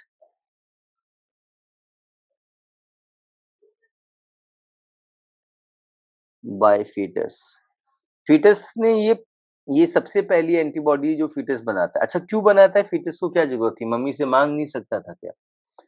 placenta से तो अभी भी उसके कनेक्शन है ना मम्मी से, तो मम्मी से मांग ले। तो ये मम्मी से नहीं मांग सकता। ये प्लासेंटा को क्रॉस नहीं कर सकता क्योंकि इसका मॉलिक्यूलर वेट बहुत ज्यादा है। सो among the 5 type of antibody ये हाईएस्ट मॉलिक्यूलर वेट है। ये इसका special second point. So largest it is the largest antibody. क्या पढ़ाते हो? It is the largest antibody. Number 8 के बाद नंबर 9 पॉइंट पे बात करते हैं। आईजीजी हो गया, आईजीएम हो गया, आईजी ए के बारे में बात करते हैं। ए के बारे में मैं क्या बात करूं? ए वो एंटीबॉडी होती है जो सेकेंड मोस्ट अबंडेंट है। So it is the second most abundant. It is second most abundant है और ये जो एंटीबॉडी ये सेकेंड मोस्ट अबंडेंट है। और ये जो एंटीबॉडी होती है ये मिल्क के द्वारा सिक्रीट किया जाता है। कोलोस्ट्रम आपने सुना होगा ना? कोलोस्ट्रम नहीं सुना हुआ है? मम, मम्मी ने बेबी को बर्थ दे दिया हुआ है। Yes sir. तो बिगनिंग में कुछ महीनों तक जो मिल्क होता है उसको कोलोस्ट्रम बोलते हैं और उसमें आईजी ए एंटीबॉडीज या इसको हम मिल्क एंटीबॉडी भी कहते हैं। कोई नहीं कहता है, मैं कहता हूँ। क्यों कहते हैं हम लोग? क्योंकि ये मिल्क में पाया जाने वाला एंटीबॉडी है। ये मिल्क में पाया जाने वाला एंटीबॉडी है। यस, आईजीजी हो गया, आईजीएम हो गया, आईजीए हो गया। Now 10 is that clear? IG M G, IgM, I M A D. तो आईजीडी के बारे में बात करते हैं। ये एंटीबॉडी बी सेल के ऊपर पाया जाता है। Found over B cell. तो बी सेल के ऊपर पाया जाता है इसलिए हम इसको बीसीआर बोलते हैं, बी सेल रिसेप्टर बोलते हैं। बी सेल रिसेप्टर एंटीबॉडी हम इसको बोलते हैं। 11 पॉइंट है आईजीई के बारे में। Yes sir. ये जो आईजीई एंटीबॉडी है ये कहाँ पे पाया जाता है? I think we don't have space but हम नीचे लिख सकते हैं यहाँ पे। आईजीई एंटीबॉडीज के बारे में मैं लिख देता हूँ। आईजी एंटीबॉडीज वही एंटीबॉडी है जो मास्ट सेल और बेसोफिल के ऊपर पाया जाता है। आपने सुना होगा मास्ट सेल और बेसोफिल सेल दोनों एक दूसरे के कजन ब्रदर्स हैं। मास्ट सेल कनेक्टिव टिश्यू में पाया जाता है जबकि ये जो बेसोफिल सेल है वो कहाँ पाया जाता है? ब्लड में पाया जाता है। B for blood and B for basophil. So पहली चीज है found over surface of found over surface of mast and mast cell and basophil पे ये पाया जाता है। I think this concept is very simple. Found over surface of mast cell and basophil पे ये पाया जाता है। और आपको मालूम है कि इट कॉजेज एलर्जी। आपको ये बात तो पता ही होगी कि ये आईजीई एंटीबॉडीज जब हमने अस्थमा सीखा था तो हमने इनके बारे में सीखा था। आगे इसी चैप्टर में हम एलर्जी सीखने वाले हैं। तो it is a mediator of, इसके वजह से मतलब ये एलर्जी में इन्वॉल्व है। So IgE antibody is a mediator of allergy creation. Mediator मतलब इन्वॉल्व होना, so it is a mediator of allergic reaction like asthma, asthma या हे फीवर, जितनी भी एलर्जीज होती है बॉडी में, हिस्टामाइन जो कॉज करता है, वो आईजी एंटीबॉडीज की वजह से होती है। तो आई थिंक ये सारे पार्ट आपको क्लियर हो गए हैं, है ना? ये सारी चीजें आपको क्लियर हो गई हैं जो भी मैंने बताया। आईजीजी ये मोस्ट अबंडेंट है, आईजीएम हाईएस्ट मॉलिक्यूलर वेट है, लार्जेस्ट है, और ये फर्स्ट एंटीबॉडी जो बेबी बनाता है। आईजीए सेकंड हाईएस्ट है, और ये कोलोस्ट्रम मिल्क में पाया जाता है, मिल्क एंटीबॉडी बोलते हैं, ये बी सेल के ऊपर पाया जाता है। और इसको हम डिलीट कर देते हैं यहाँ पे। और ये आईजीई है, found over the surface of mast cell and basophil, it causes asthma and hay fever. I think this concept is very clear. मैं क्या करता हूँ, मैं ये पार्ट को रीड कर लेता हूँ ताकि आपको चीजें क्लियर हो जाए अच्छे से। जरा फोकस करते हैं। B lymphocyte produce an army of protein, उस आर्मी ऑफ प्रोटीन को हम एंटीबॉडीज बोलते हैं। T cell do not secrete, T cell antibodies secrete नहीं करता है, बट हाँ टी सेल बी सेल को हेल्प कर सकता है ताकि बी सेल अपना एंटीबॉडी चालू रखे। इसमें लाइट चेन है, हेवी चेन है, जो कि मैंने बताया H2L2, ये इसका फॉर्मूला है जो कि मैंने आपको बताया। H2L2 इसका फॉर्मूला है, ये भी मैंने आपको बताया। IgA, IgM, IgE are some of them, ये एग्जांपल्स हैं। IgG मतलब एंटीबॉडीज के एग्जांपल है। एंटीबॉडीज जो इम्यूनिटी कॉज करता है उसको ह्यूमरल इम्यूनिटी बोलते हैं, ये थोड़ा ध्यान से समझना होगा, इसके बारे में हम अभी आगे वीडियो में सीखेंगे। और सेल मेडिएटेड इम्यूनिटी हमेशा याद रखिए, जो ह्यूमरल इम्यूनिटी होती है वो बी सेल के द्वारा होती है। मतलब बी लिम्फोसाइट आपको ह्यूमरल इम्यूनिटी कॉज करता है। मतलब ह्यूमरल इम्यूनिटी दो टाइप की होती है डिपेंडिंग अपॉन कौन सा सेल इन्वॉल्व होता है। तो ह्यूमरल इम्यूनिटी में बी सेल इन्वॉल्व होता है, और सेल मेडिएटेड इम्यूनिटी में भी बी सेल इन्वॉल्व होता है, लेकिन पहले उसमें मेनली टी सेल इन्वॉल्व होता है। इसलिए हमको इसको टी सेल के द्वारा परफॉर्म किया हुआ इम्यूनिटी बोलते हैं। यस सर, तो आपको दोनों कॉन्सेप्ट क्लियर होना चाहिए। Humoral immunity is caused by B lymphocyte, and cell mediated immunity is always going to be caused by the T cell, जो आपको अच्छे से समझ में आ गया है। पक्का क्लियर है? तो ह्यूमरल वर्ड का मतलब क्या होता है? ह्यूमरल वर्ड जब भी बायोलॉजी में आएगा, ह्यूमरल वर्ड जब भी बायोलॉजी में आएगा, है ना, तो इसका मतलब होता है बॉडी फ्लूइड या लिक्विड। इसका मतलब क्या होता है? बॉडी फ्लूइड, है ना? बॉडी फ्लूइड का मतलब ब्लड एक बॉडी फ्लूइड है। तो अगर कोई भी बैक्टीरिया या कोई भी पैथोजन आपके बॉडी फ्लूइड में आता है, आपके ब्लड में आ जाए, प्लाज्मा में आ जाए, लिम्फ में आ जाए, है ना, सेल्वियोस्पाइनल फ्लूइड में आ जाए, किसी भी फ्लूइड में आता है तो आपको ह्यूमरल प्रोटेक्शन देता है। लेकिन अगर कोई भी बैक्टीरिया, वायरस, पैथोजन सेल के अंदर चला गया है, तो सेल मेडिएटेड इम्यूनिटी, तो आपको टी सेल मदद करेगी। तो बी सेल एंटीबॉडी प्रोड्यूस करेगा, इसकी आर्मी का नाम है antibody. T cell mediated immunity की आर्मी खुद टी सेल है, वो टी सेल खुद ही वर्क करती है। तो यहाँ पे सेल एक्ट करता है, यहाँ पे एंटीबॉडी वर्क करता है, इसलिए हम इसको ह्यूमरल बोलते हैं। ये बॉडी के फ्लूइड को प्रोटेक्शन देता है। Yes sir, is that clear? ये तभी वर्क करेगा जब कोई भी पैथोजन है वो सेल के अंदर चला गया है, इसलिए हम इसको बोलते हैं सेल मेडिएटेड इम्यूनिटी।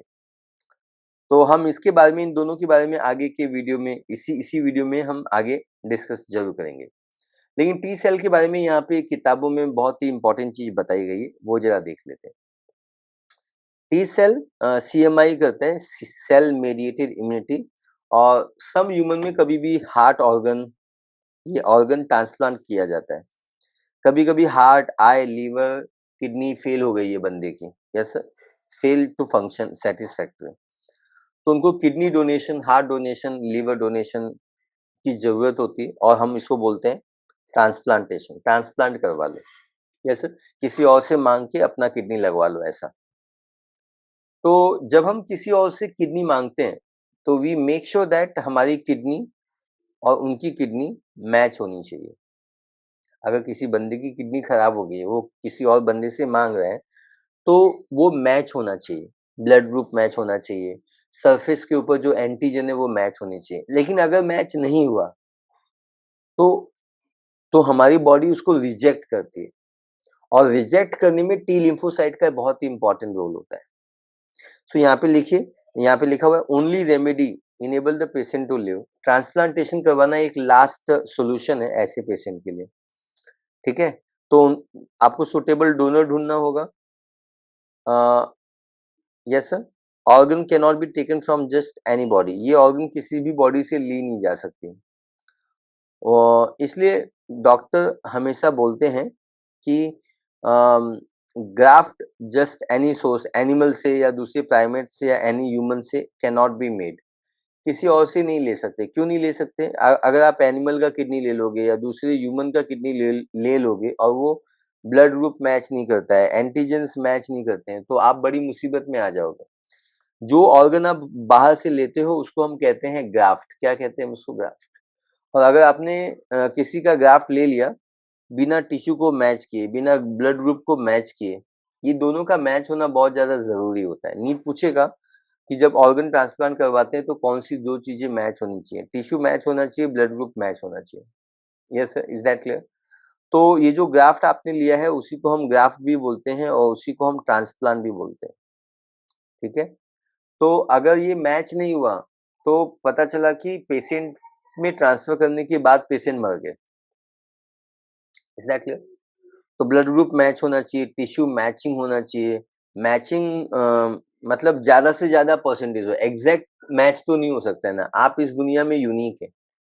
आपका ह्यूमन जीनोम प्रोजेक्ट में हमने यही सीखा हुआ था कि आपका 0.1% डीएनए यूनिक है, तो एग्जैक्ट मैच तो मिलना मुश्किल है। एग्जैक्ट मैच वही दे सकता है जो आपके साथ पैदा हुआ है। आप अगर मोनोजाइगोटिक ट्विन्स हैं तो आपका किडनी मैच हो सकता है, एग्जैक्टली टिश्यू मैच हो सकते हैं। एग्जैक्ट मैचिंग नहीं है, बट 60%, 70%, 80% जितना ज्यादा मैच हो सकता है उतनी उतनी कम कॉम्प्लिकेशंस आएंगे। तो नीट हमेशा पूछता है कि ट्रांसप्लांटेशन को रिजेक्ट करने में मतलब ये जो हम टिश्यू दूसरे का लेते हैं, ग्राफ्ट या ट्रांसप्लांट, इसको रिजेक्ट करने में कौन सा सेल इन्वॉल्व होता है? तो आपको बोलना है टी सेल इन्वॉल्व होता है। सो मैं यहाँ पे लिखता हूँ T lymphocyte, T lymphocytes involve in graft rejection. Graft rejection में ये बड़ा ही इंपॉर्टेंट रोल प्ले करता है। It play very important role in graft rejection. ये ग्राफ्ट रिजेक्शन में बहुत ही इंपॉर्टेंट रोल प्ले करता है, तो ये चीज आपको समझ में आनी चाहिए। सबसे पहली चीज है जो समझ में आनी चाहिए। तो टी सेल को हमको ना, जब भी हम कोई भी ऑर्गन ट्रांसप्लांट करते हैं ना, तो टी सेल को हमको ना कन्विंस करना पड़ता है कि भाई तू थोड़ा सा शांत हो जा। Is that clear? थोड़ा सा क्या हो जा? शांत हो जा। समझ में आया? तो शांत करने के लिए हम इम्यूनो सप्रेसिव ड्रग का इस्तेमाल करते हैं। Yes sir. इम्यूनो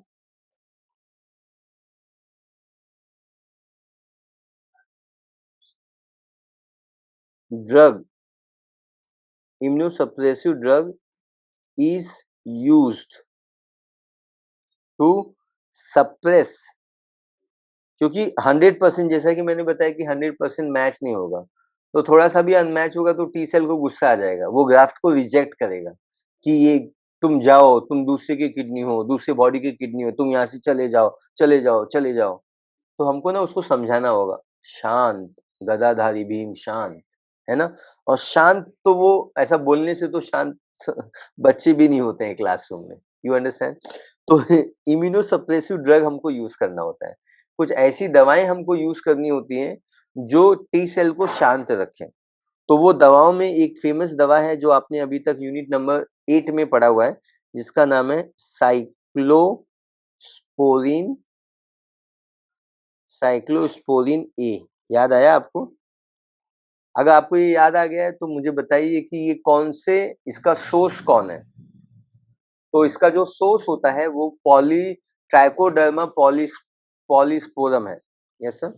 तो ऑब्टेन फ्रॉम ऑब्टेन फ्रॉम, मैं फ्रॉम लिख रहा हूँ, ट्राइकोडर्मा, ट्राइकोडर्मा, ट्राइकोडर्मा, क्या नाम है बंदे का, polysporum, poly polysporum, trichoderma polysporum इसका पूरा नाम है। ये काम करता है, यस, साइक्लोस्पोरिन ए, ट्राइकोडर्मा पॉलीस्पोरम, ये प्रोटेक्शन देता है, ये इम्यूनो सप्रेसिव ड्रग है, ये इम्यून सिस्टम को शांत रखता है, सप्रेस करता है, यस। तो I think this particular concept is very very clear, है ना, क्योंकि हमारी बॉडी अपना या पराया, सेल्फ एंड नॉन सेल्फ को डिटेक्ट करती है, यस, और ग्राफ को रिजेक्ट करती है। तो आपको ये याद आना चाहिए,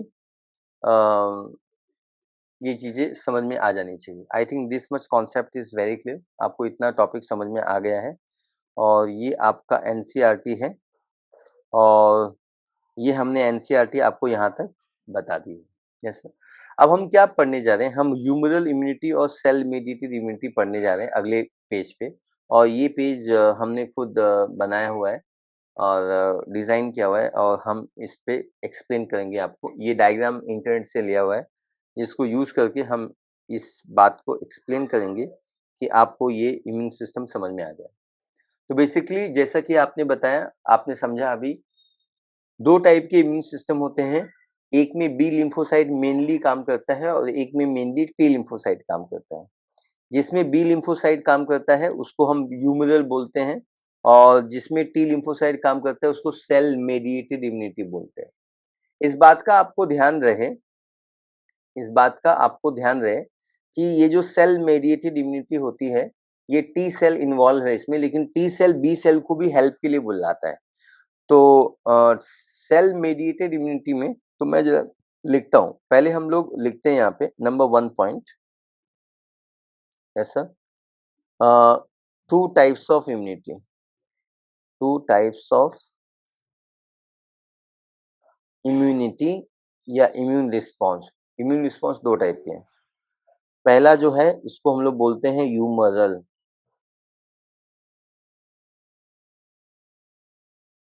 ह्यूमोरल।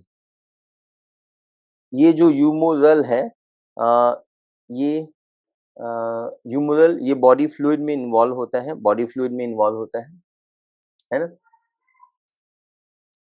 बॉडी फ्लूइड को ये प्रोटेक्शन देता है। इसमें बी सेल इन्वॉल्व होता है, और बी सेल एंटीबॉडी सिक्रीट करता है।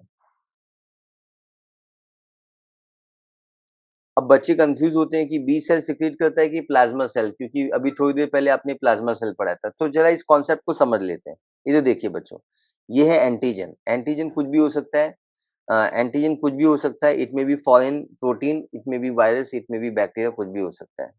और ये माउस के अंदर चला गया, माउस है, चूहा है यहाँ पे, होस्ट, होस्ट है, इसके अंदर चला गया। तो ह्यूमरल इम्यूनिटी में, ह्यूमरल इम्यूनिटी को हम एंटीबॉडी, एंटीबॉडी मेडिएटेड इम्यूनिटी भी बोलते हैं, एएमआई भी बोलते हैं हम इसको। क्या बोलते हैं हम इसको? एएमआई।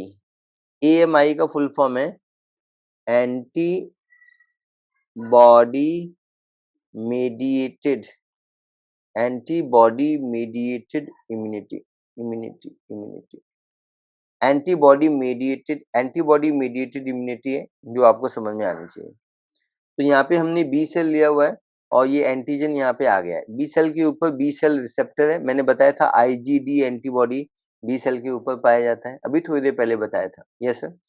तो जब ये एंटीजन इसको बाइंड करेगा, मतलब ये एंटीजन जब बॉडी में आएगा, तो ये बी सेल रिसेप्टर है, ये एंटीजन को बाइंड करेगा और ये एक्टिवेट हो जाएगा। क्या हो जाएगा? एक्टिवेट हो जाएगा, इट विल एक्टिवेट, एक्टिवेट होके ये बनाएगा प्लाज्मा सेल।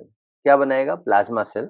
प्लाज्मा सेल के साथ साथ ये मेमोरी सेल भी बनाएगा, यहाँ पे पता नहीं क्यों नहीं लिखे हुए, प्लस मेमोरी सेल, याददाश्त वाले cell, plasma cell and memory cell. Memory cell इन यादों के सहारे जिएगा। ये मेमोरी सेल बड़ी छोटी साइज के होते हैं, बड़े क्यूट होते हैं ये, है ना। ये मेमोरी सेल है, और इस मेमोरी सेल को ये पता रहेगा कि ये एंटीजन कौन है। जब ये एंटीजन दोबारा आएगा, तो मेमोरी सेल इस पे वर्क करेगा। मेमोरी सेल जुग-जुग जू सालों तक जीता है, ये सालों तक जिंदा रहता है, ये ज़्यादा दिनों तक जिंदा रहता है, महीनों तक, सालों तक जिंदा रहता है। जैसे आपने पोलियो की वैक्सीन बचपन में ली थी ना 2 बूंद जीवन की, जब अमिताभ सर ने आपको बताया था, तो अभी आप नहीं लेते हो ना, लेकिन पोलियो से आप सुरक्षित हो कि नहीं हो? क्यों सुरक्षित हो? क्योंकि आपके पास ये मेमोरी सेल्स प्रेज़ेंट होते हैं। कॉन्सेप्ट क्लियर है?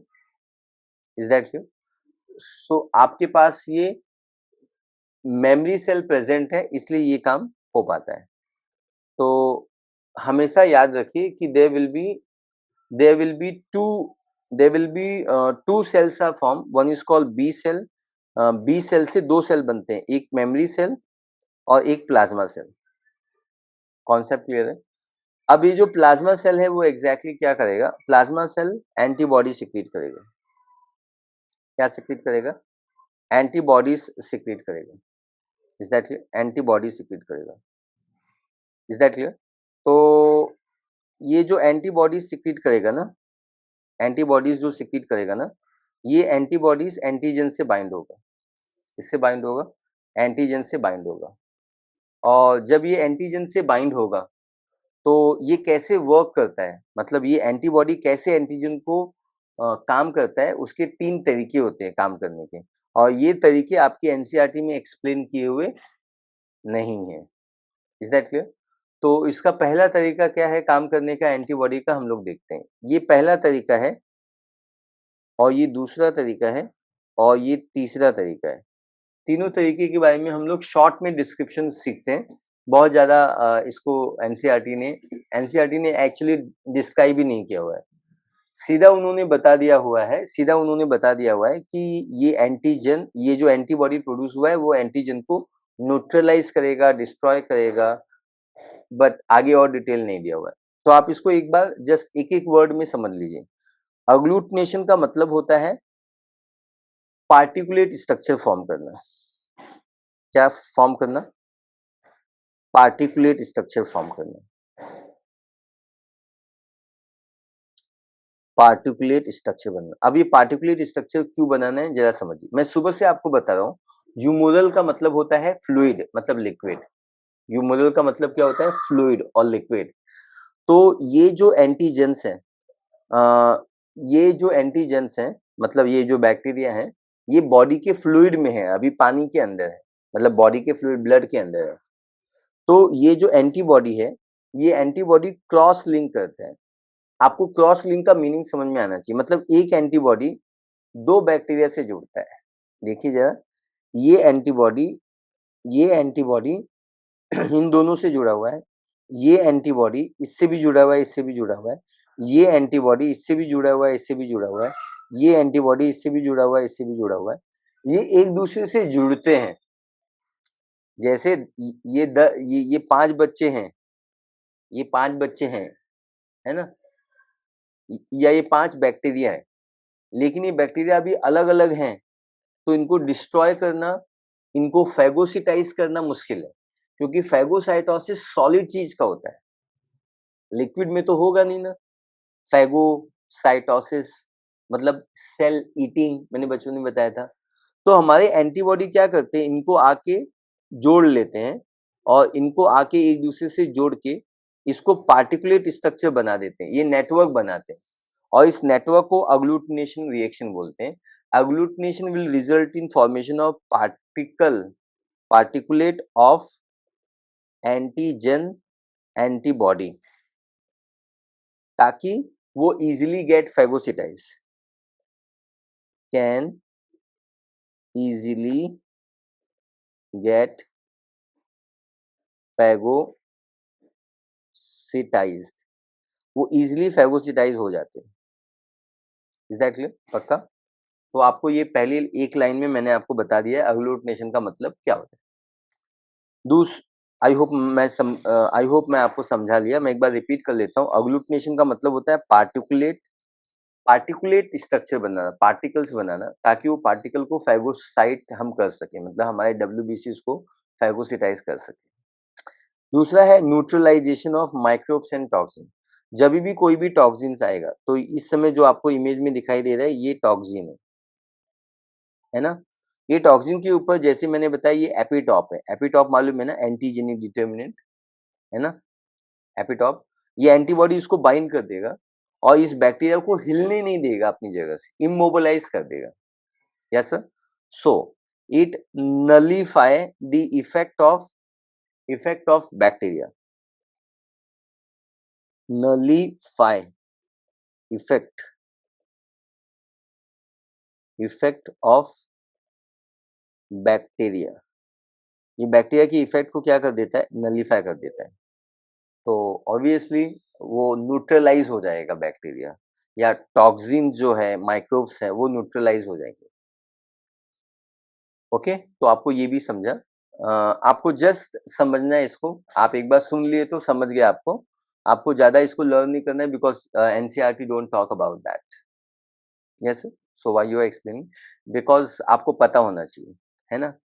ओके, ऑप्सोनाइजेशन तीसरा है, न्यूट्रलाइजेशन दूसरा था, और तीसरा है ऑप्सोनाइजेशन। ऑप्सोनाइजेशन वर्ड जब भी बायोलॉजी में आएगा, इसका मतलब है कवरिंग। क्या करना? कवरिंग करना या कोटिंग करना, कवरिंग करना या कोटिंग करना। Is that clear? ये कवरिंग करेगा या कोटिंग करेगा, ध्यान से समझिए। अम, ये बैक्टीरिया है, ध्यान से समझिए, ये बैक्टीरिया है और ये फेगोसाइट सेल है। बट आपको समझना चाहिए कि ये जो फेगोसाइट सेल्स है, ये इसको अंदर नहीं ले सकता। पूछो क्यों? क्योंकि दोनों के दोनों ना नेगेटिवली मेम्ब्रेन है, नेगेटिवली चार्ज मेम्ब्रेन। हमारा जो प्लाज्मा मेम्ब्रेन होता है वो नेगेटिवली चार्ज आता है। तो जब दोनों एक दूसरे के करीब आएंगे तो एक दूसरे को रिपेल करेंगे, क्योंकि दोनों नेगेटिवली चार्ज है। Yes sir? तो यहाँ पे कुछ एंटीबॉडी आएंगे, ये एंटीबॉडी क्या करेंगे, ये इन्हीं एंटीबॉडी को हम ऑप्सोनिन बोलते हैं, इन्हीं को हम ऑप्सोनिन बोलते हैं। ऑप्सोनिन वो एंटीबॉडी होता है जो अपने एक एंड से एंटीजन को बाइंड करता है, मतलब बैक्टीरिया को बाइंड करता है, और दूसरे एंड से फेगोसाइट सेल के मेम्ब्रेन को बाइंड करता है, ताकि इसका जो नेगेटिव चार्ज है उसको वो न्यूट्रलाइज कर दे। अगर ये नेगेटिव चार्ज न्यूट्रलाइज हो जाता है bye covering the antigen with the antibody, और वो एंटीबॉडी को ऑप्सोनिन बोलते हैं, और ऑप्सोनाइजेशन का मतलब होता है कवरिंग या कोटिंग। तो ये बैक्टीरिया को इजी तरीके से अंदर ले लिया जाएगा। Is that clear? समझ में आया? तो हम लोग लिखते हैं यहाँ पे, इज दैट क्लियर? हम लोग यहाँ पे लिखते हैं कि क्या लिखते हैं हम लोग ये लिखते हैं यहाँ पे कि ऑप्सिन एक एंटीबॉडी है विच कोट, माइक्रोब्स को कोट करता है, so that they can easily be phagocytized, easily भी phagocytized होना चाहिए, easily phagocytized होना चाहिए। तो यहाँ पे आई थिंक ये तीनों बातें आपको अच्छे से समझ में आ गई हैं। तो आपने अभी अभी सीखा है मुझसे ह्यूमरल इम्यूनिटी बी लिम्फोसाइट करता है, और इसमें प्लाज्मा सेल्स होता है वो सिक्रीट करता है, और plasma cell 2000 molecules of antibodies per second secrete करता है। Memory cell do not secrete, ये do not secrete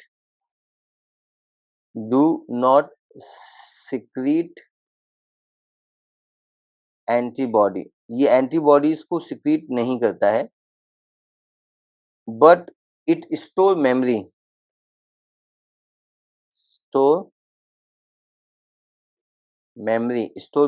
of antigen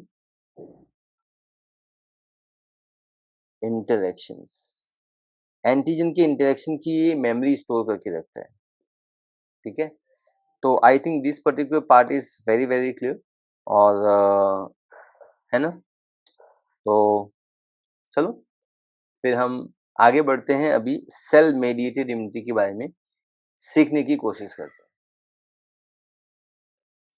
hello बच्चों, तो अब हम जा रहे हैं बात करने की कैसे टी लिम्फोसाइट वर्क करता है या सेल मेडिएटेड इम्यूनिटी। अब तक हम लोगों ने इस वीडियो में एएमआई के बारे में भी सीखा, अभी अभी एएमआई के बारे में, और एंटीबॉडी मेडिएटेड इम्यूनिटी भी हम इसको बोलते हैं, that is nothing but the AMI. Yes, ये। और अब हम जा रहे हैं सीएमआई के बारे में बात करने। सीएमआई, सीएमआई का मतलब क्या होता है बच्चों? सीएमआई का मतलब होता है सेल मेडिएटेड इम्यूनिटी। ओके, तो सेल मेडिएटेड इम्यूनिटी, जैसा कि मैंने बताया कि अगर ये पैथोजन सेल के अंदर चला जाता है तो हमारे बॉडी में कुछ सेल्स होते हैं, इन सेल्स को हम बोलते हैं एंटीजन प्रेजेंटिंग सेल। क्या बोलते हैं बच्चों? तो आप इस पर्टिकुलर डायग्राम में देख सकते हैं कि यहाँ पे ये जो सेल है, ये है APC, that is nothing but the antigen presenting cell. Antigen presenting cell, इसका नाम इसका काम बताता है। ये एंटीजन को, मतलब बैक्टीरिया को अंदर ले लेता है। आप देख रहे हैं डायग्राम एकदम सिंपल है। और मैं इस समय जो भी पढ़ा रहा हूँ सीएमआई में, मैं आपको डिटेल में पढ़ा रहा हूँ, बट अगर आप इसका 60% भी समझ लेते हैं तो आपके लिए बहुत ही फायदे का सौदा होगा। फोकस करते हो। अगर कोई भी बैक्टीरिया अंदर ले लिया गया है ना? तो वो बैक्टीरिया जो है वो उसको, ये जो एंटीजन प्रेजेंटिंग सेल है, एपीसी हम बोलते हैं। एपीसी कोई भी हो सकता है। यहाँ पे ये एपीसी, यहाँ पे जो एपीसी है वो मैक्रोफेज सेल्स है। Yes sir. डेंड्राइटिक सेल एक नाम की चीज होती है, dendritic cell.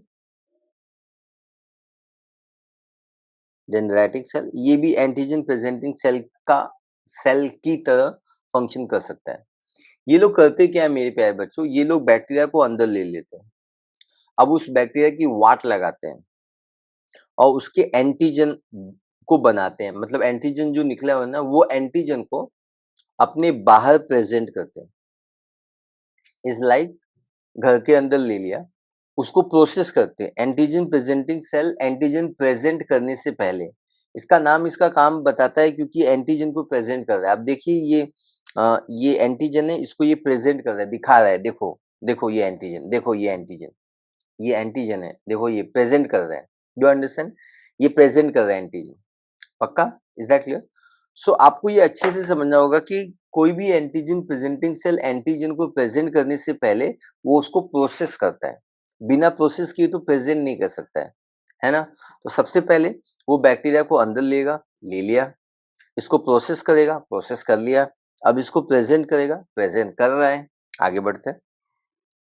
Antigens from digested bacterium are presented with the MHC. ये एमएससी का कॉन्सेप्ट है, वो आप मत सीखिए। मेजर हिस्टो कंपैटिबिलिटी या फर्स्ट ईयर एमबीबीएस में सीखना, जब आप इम्यूनिटी सीखेंगे।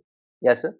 मेजर हिस्टो कंपैटिबिलिटी कॉम्प्लेक्स जरूरत नहीं है, फिलहाल आप इतना ही समझिए कि ये एंटीजन प्रेजेंट करता है। अब अगर एंटीजन प्रेजेंट हो गया है तो उस एंटीजन, प्रेजेंट हुआ एंटीजन, आप इस डायग्राम पे अभी फोकस कीजिए।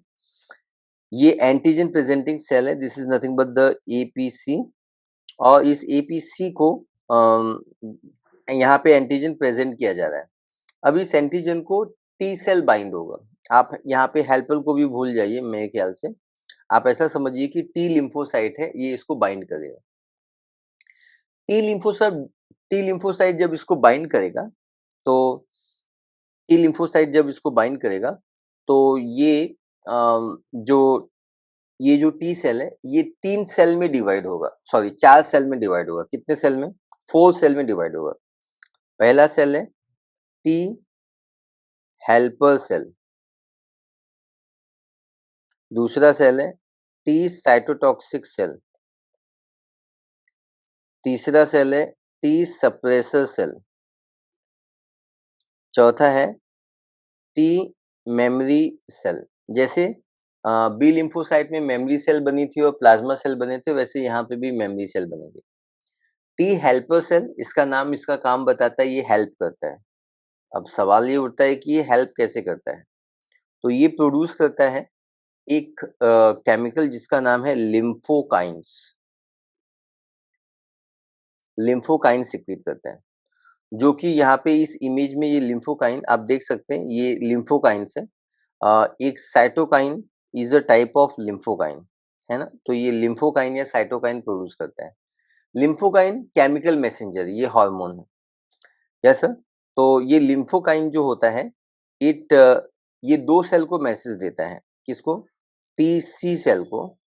टीसी सेल को मैसेज देता है कि तुम अपना काम करो। टीसी सेल मतलब ये सेल को मैसेज देता है। बेसिकली में ये इस सेल को मैसेज देता है। Then at the same time ये बी सेल को भी मैसेज देता है। आपको पता होना चाहिए कि बी सेल कौन है। बी सेल मतलब बोन मैरो का सेल। टी सेल मतलब थाइमस का cell.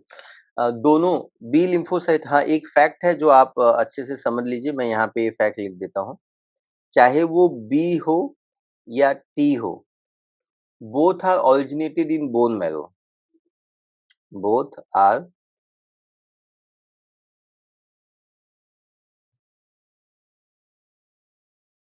originated in bone marrow. दोनों के दोनों बोन मैरो में ओरिजिनेट हुए। पहली चीज है जो आपको समझ में आ गई है। Yes sir. बी का मतलब होता है bursa. Bursa. Bursa of Fabricius. Bursa of Fabricius. ये टिश्यू होता है, फाउल में डिस्कवर किया गया था, मतलब बर्ड में पाया जाता है। हम लोगों में बूसा ऑफ फैब्रिकस को बोन मैरो बोलते हैं। हम लोग मैमल है। हम लोग मतलब मेरा नाम है मैमल, है ना? तो ये मैमल्स में ऐसा होता है, लेकिन बोन मैरो नहीं पाया जाता है फाउल में, मतलब बर्ड्स में। इनके पास बूसा ऑफ फैब्रिकस है। बूसा ऑफ फैब्रिकस एक ऑर्गन है जिसके अंदर बी सेल डेवलप होता है, ऑरिजिनेट होता है और डेवलप भी होता है। तो B cell origin, B cell जो होता है, बी सेल का B cell origin and maturation same होता है, बोन मैरो ही होता है। Site of origin and maturation is same. Site of origin and site of maturation is same. लेकिन टी लिम्फोसाइट का ऐसा नहीं होता है। टी सेल जो होता है या टी लिम्फोसाइट होता है, site of origin bone marrow ही रहेगा, लेकिन site of maturation thymus gland रहेगा। थाइमस ग्लैंड रहेगा। I think this particular part is very very clear, है ना? तो फोकस कीजिए आप यहाँ पे। T cell site of origin origin is bone marrow and इसका site of maturation,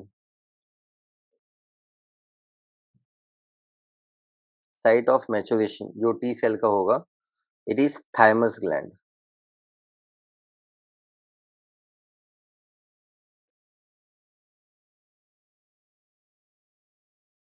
thymus gland. I think concept बहुत ही सिंपल है, आसान है समझना। T cell origin bone marrow, लेकिन थाइमस ग्लैंड में मैचुरेशन होता है। तो मैं बात कर रहा था कि जब एंटीजन आएगा, सीएमआई कैसे वर्क कर रहा है हम लोग ये सीख रहे हैं। सीएमआई मतलब सेल मेडिएटेड इम्यूनिटी कैसे काम करती है, इसके बारे में हम पढ़ रहे हैं। सबसे पहले मैंने क्या बोला, मैं क्या करता हूँ, इसको मैं लिख लेता हूँ, दैट विल बी नाइस। तो आपको लिख के समझाऊंगा तो आपको ज्यादा अच्छे से समझ में आएगा, और फिर मैं डायग्राम का सपोर्ट लेता हूँ। सो सीएमआई का वर्किंग कैसे होता है मैं आपको यहाँ पे बताने जा रहा हूँ।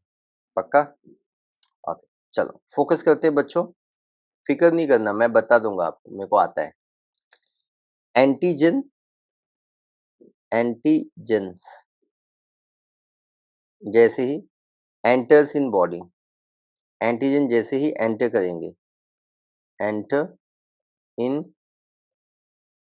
Body, yes sir, they will be taken up by antigen presenting cell, taken up by antigen presenting cell, इसको प्यार से हम एपीसी कहते हैं, ठीक है। एंटीजन प्रेजेंटिंग सेल इसको ले लेगा, देन इट विल प्रोसेस, क्या करेगा, प्रोसेस करेगा, प्रोसेस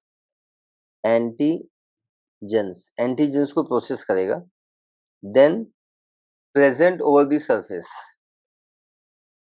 प्रेजेंट ओवर सरफेस, क्या करेगा, प्रेजेंट करेगा, है ना। और जब प्रेजेंट करेगा, T cell, T cell, T lymphocyte get activated, T lymphocyte यहाँ पे एक्टिवेट होगा, टी लिम्फोसाइट एक्टिवेट होके it will divide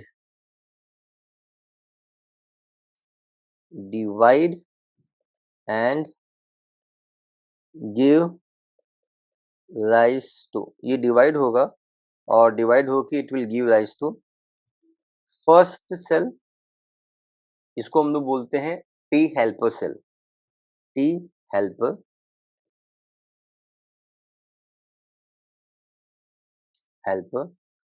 T helper cell.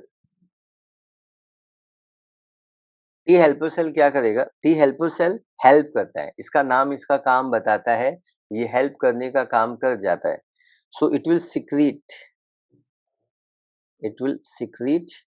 लिम्फोकाइंस, cytokines, कहीं कहीं साइटोकाइन लिखा हुआ है, आप लिम्फोकाइन समझिए, लिम्फोकाइन ज्यादा सही है ना।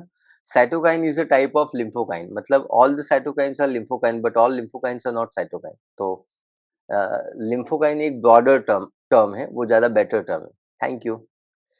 ये लिम्फोकाइन जैसा कि मैंने आपको बताया कि ये केमिकल मैसेंजर है, सो इट विल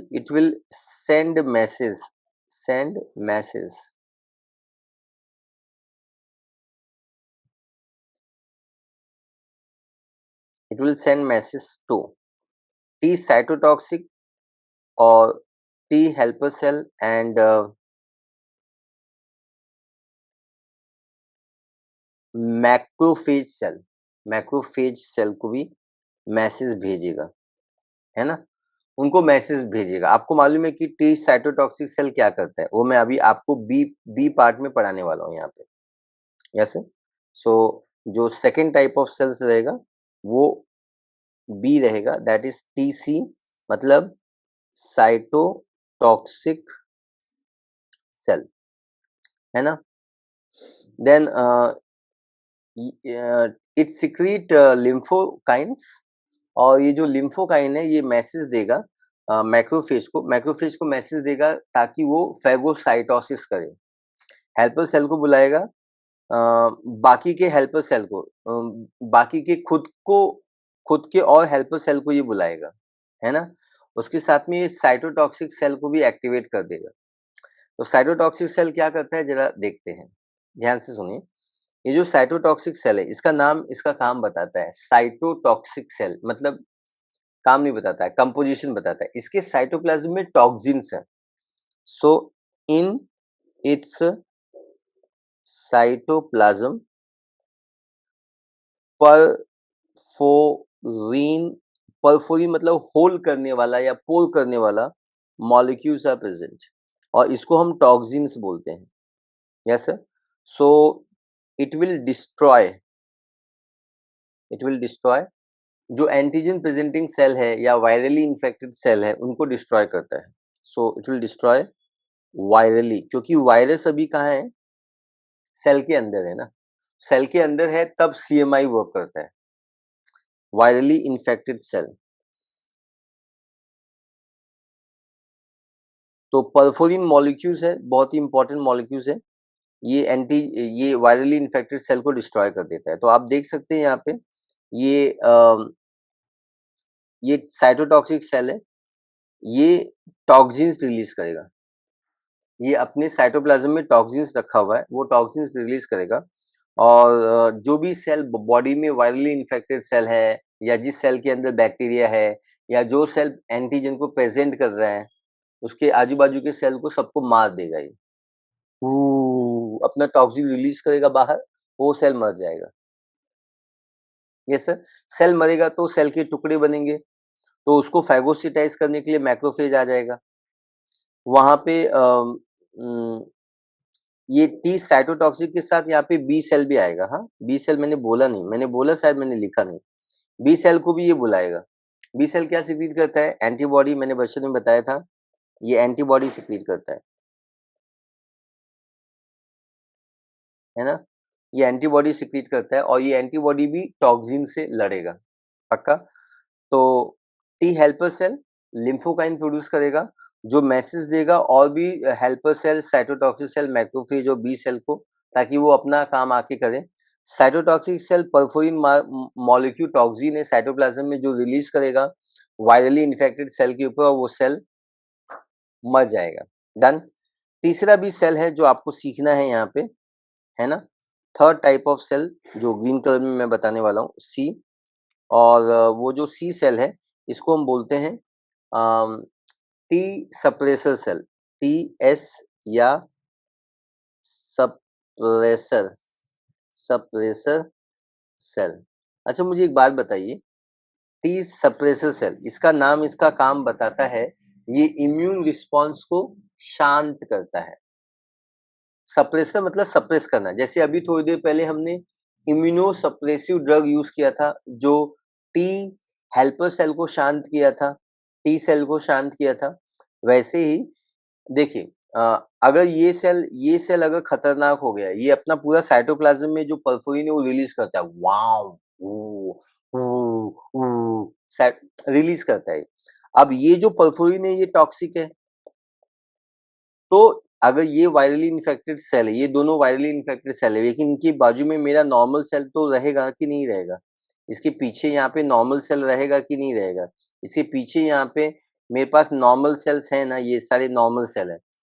तो अगर ये टॉक्सिन सिक्रीट करेगा तो नॉर्मल सेल भी मर जाएंगे, normal cell will also die ना, तो नॉर्मल सेल मरने नहीं चाहिए, नॉर्मल सेल मरने नहीं चाहिए। तो नॉर्मल सेल को मरने से बचाने के लिए हमको टी सप्रेसर सेल को बुलाना पड़ेगा कि भैया शांत हो जाओ बच्चा, शांत हो जाओ, शांत करने के लिए। सो it will slow down immune immune response. ये बाद में आएगा, पहले तो ये झगड़ा होने देगा ताकि जो वायरली इन्फेक्टेड सेल है वो मर जाए, बाद में ये लास्ट में आएगा। Slow down immune response to protect normal cells of the body,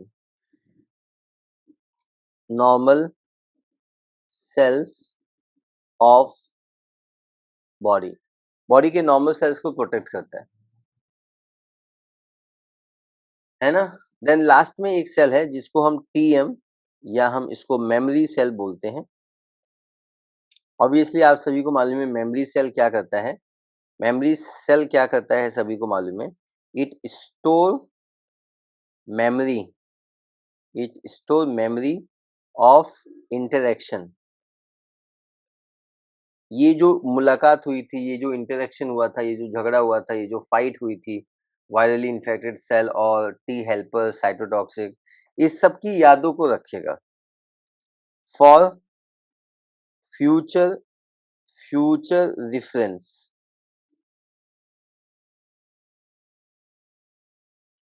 future reference के लिए उनको याद करके रखेगा ताकि वो मरे ना, मतलब उनको याद रखे हो ताकि अगली बार जब सेम टॉक्सिक सेम पैथोजन अगर सेल के अंदर आ गया तो वो उनको बड़ी आसान तरीके से आसान मौत दे सके और फास्ट मौत दे सके। Yes sir. तो नीट पूछेगा कि टी सेल एक्टिवेट होने के बाद कितने सेल बनाते हैं? आप बोलने का helper cell, cytotoxic cell, suppressor cell, memory cell. कभी कभी मेमोरी सेल को वो ऐड नहीं करते हैं तो तीन ही ऑप्शंस रहते हैं, तो आप ये तीनों ऑप्शन को भी टिक मार्क करके आ जाने का। तो यहाँ पे मैं सेल मेडिएटेड इम्यूनिटी को खत्म करता हूँ, ह्यूमरल इम्यूनिटी को भी मैंने पढ़ा दिया हुआ है, आई होप वो आपको समझ में आया हुआ है। Then this was so fantastic. Acquired immunity क्या होती है, डेफिनेशन, इसके अलग नाम क्या होते हैं, इसकी क्या क्या प्रॉपर्टी है, मेमोरी के बारे में बहुत अच्छे से बताया था और क्या कैसे कैसे सवाल पूछे जाते बताया था, एंटीबॉडी के बारे में डिटेल जो भी इंफॉर्मेशन थी वो मैंने दिया था। पैराटॉप एंड एपिटॉप क्या होता है वो भी बताया था। ह्यूमरल इम्यूनिटी और सेल मेडिएटेड इम्यूनिटी मैंने क्या पढ़ाया, मुझे तो बहुत अच्छे से समझ में आया। Yes sir. तो यहाँ तक हम कंप्लीट करते हैं और नेक्स्ट वीडियो में हम इसके आगे डिस्कस करेंगे। आई होप आपको वीडियो पसंद आया होगा और वीडियो को लाइक और चैनल को सब्सक्राइब करना ना भूलें। धन्यवाद। Thank you so much. जय हिंद।